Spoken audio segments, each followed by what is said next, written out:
तो स्वागत है आप सभी का हमारे YouTube चैनल में। आज हम लोग क्लास 10th प्रश्नावली जो है 4.2 के प्रश्न संख्या 4 को करेंगे। ठीक है, काफी इम्पोर्टेंट भी क्वेश्चन है और आसान भी है। ठीक है, तो आइए इसको समझते हैं और बनाते हैं। ये क्वेश्चन क्या कह रहा है, दो क्रमागत धनात्मक पूर्णांक संख्या ज्ञात कीजिए जिनके वर्गों का योग कितना है, 365 हो। ठीक है, दो क्रमागत धनात्मक पूर्णांक ज्ञात कीजिए जिनके वर्गों का योग 365 हो। बस इतना ही क्वेश्चन कह दिया है। तो सबसे पहले लिखेंगे हल और मानेंगे। सबसे पहले बताइए पूर्णांक संख्या किसे कहते हैं। तो ऐसा कोई भी संख्या जिसकी शुरुआत प्राकृतिक संख्या के बाद होता है। ठीक है, जैसे हो गया 1, 2, 3। ठीक है, ये सब को पूर्णांक संख्या कहते हैं। तो माना दो क्रमागत कहा है, तो माना पहला पूर्णांक संख्या, पहला धनात्मक पूर्णांक लिखिए या पूर्णांक संख्या x है। ठीक है, पहला पूर्णांक संख्या x है। तो दूसरी धनात्मक पूर्णांक संख्या लगातार का है, तो पहला x है तो दूसरा एक जोड़ेंगे तो आ जाएगा। मान लीजिए कि ये 1 है। ठीक है, तो 1 में 1 जोड़ेंगे तभी तो 2 आएगा। अब 2 है तो 2 में 1 जोड़ेंगे तभी तो 3 आएगा, यानी कि एक कॉमन जोड़ रहे हैं। अगर 3 है तो 3 में 1 जोड़ेंगे तब ना अगला नंबर 4 आएगा। ठीक है, तो यानी एक जोड़ना है, तो x + 1। ठीक है, होगी। ठीक है, अब प्रश्न अनुसार लिखेंगे। प्रश्न अनुसार अकॉर्डिंग टू क्वेश्चन क्या कह रहा है, दोनों के वर्गों का योग, यानी इसका भी वर्ग करेंगे तो x² प्लस इसका भी वर्ग करेंगे तो x + 1 का स्क्वायर यानी वर्ग। तब दोनों को जोड़ेंगे तो कितना आएगा, 365। ठीक है, तो आइए इसको हल करते हैं। ये तो हो गया x² और ये क्या हो जाएगा प्लस, ये a + b के होल स्क्वायर पे टूट सकता है, बिल्कुल टूटेगा। तो ये हो जाएगा a² प्लस, देखिए a + b का होल स्क्वायर का फॉर्मूला क्या होता है, तो होता क्या है यहाँ पे देखिएगा, a + b का whole square, a² plus b² plus 2ab। ठीक है, यही फॉर्मूला होता है। आई होप आप लोग को याद होगा, ऐसे फिर भी हम बता दिए। ठीक है, नहीं याद होगा तो याद कर लीजिए। ये होता है a + b का होल स्क्वायर का फॉर्मूला। तो ये a² प्लस b के जगह क्या है, 1 है तो 1 का स्क्वायर प्लस 2, a के जगह क्या है x और b के जगह क्या है 1, 2ab = 365। ये हो जाएगा x² क्या हो गया 2x² प्लस 1 का स्क्वायर कितना होता है 1 प्लस 2 × 1 1 और 2 × x 2x = 365। ठीक है, इसको भी इधर बुला लीजिए और कैलकुलेशन कीजिए। ये हो गया 2x² और ये प्लस 2x।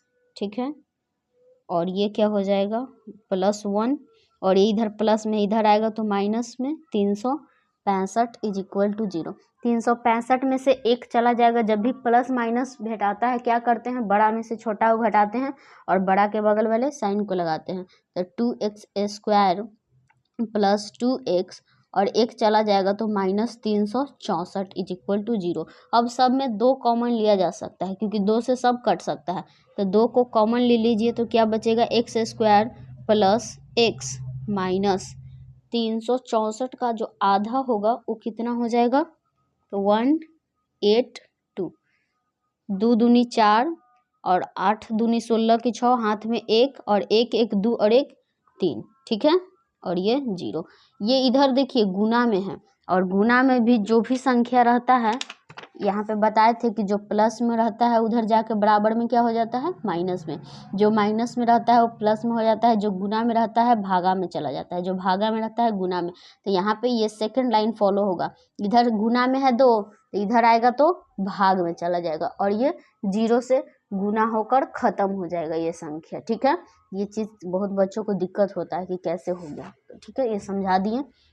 तो ये चला गया। तो यहाँ पे क्या बचा, x square plus x minus 182 is equal to 0। अब इसको तोड़ेंगे। अब x को कितना में तोड़ा जाए ताकि जोड़े और घटाए तो x आए और गुना करने पर 182 आए। तो ये हो गया एक्स स्क्वायर और हो जाएगा प्लस 14x माइनस 13x और माइनस 182 इज इक्वल टू 0। 14 में से 13 जाएगा तो एक x बचेगा, प्लस का साइन है तो प्लस माइनस खत्म। ठीक है, ये x कॉमन ले लीजिए तो एक x बचा प्लस 14 बचा, क्योंकि यहाँ पे x कॉमन ले लिए माइनस 13 और यहाँ पे x प्लस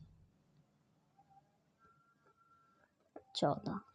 यहाँ पे देखिए माइनस से गुना करेंगे 13x माइनस में हो जाएगा, माइनस माइनस क्या होता है प्लस, माइनस और प्लस क्या हो जाता है माइनस। ठीक है, इसको इससे गुना करेंगे तो माइनस इतना आ जाएगा इज इक्वल टू 0।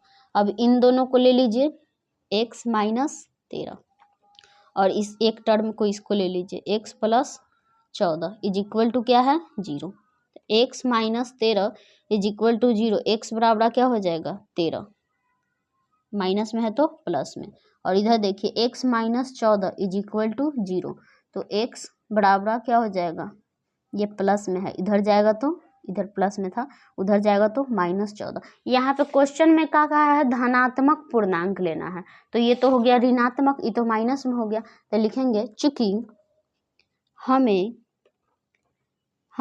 धनात्मक पूर्णांक लेना है, धनात्मक पूर्णांक लेना है, इसलिए x is equal to minus 14 नहीं पॉसिबल है, असंभव है। ठीक है, तो इसीलिए x बराबर क्या हो जाएगा 13। तो ये पहली संख्या आ गया। ठीक है, और दूसरी संख्या बराबर का होता है दूसरी संख्या। तो ये क्या है दूसरी संख्या x प्लस 1, x प्लस 1। तो x कितना है 13 और प्लस 1, ये हो गया 14। 13 14 तो आंसर आता है, लेकिन बच्चे कंफ्यूज हो जाते हैं कि यहाँ देखिए माइनस में आया है, तो सब बोलते हैं कि अच्छा बताइए दीदी ये तो माइनस में है, फिर 13 ये 14 दोनों प्लस में आंसर कैसे आ रहा है। ठीक है, तो आई होप यहाँ पे देखिए समझिए, क्योंकि हमें धनात्मक पूर्णांक लेना है इसीलिए हम ऋणात्मक संख्या को नहीं लेंगे। ठीक है, और ये हम लोग का पहला 13 को ले लिए आंसर, और उसके बाद दूसरा को क्या माने हैं x प्लस 1 माने हैं। यहाँ पे धनात्मक दूसरा धनात्मक पूर्णांक क्या माने हैं x प्लस 1। तो x प्लस 1 और एक 13 में जोड़ रहे हैं तब ये 14 आ रहा है, समझे। और इस प्रकार यहाँ पे हम लोग का अतः लिखेंगे, अतः यहाँ दो संख्या क्या हो जाएगा 13 और 14 आंसर। समझे ये कैसे आंसर आया, आई होप आपको समझ में आ गया होगा। बस ये पॉइंट पे ज़्यादा ध्यान दीजिएगा, यहाँ पे प्लस किए हैं तभी जाके 14 आया है, ये माइनस वाला नहीं है, इसको हम लोग नहीं लिए हैं। ठीक, क्लियर। आई होप आपको समझ में आ गया हो, समझ में आ गया है तो इसको एक बार नोट कर लीजिए। मिलते हैं नेक्स्ट वीडियो में, धन्यवाद। वीडियो को लाइक कर दीजिएगा और चैनल पे नए हैं तो सब्सक्राइब भी कर लीजिए।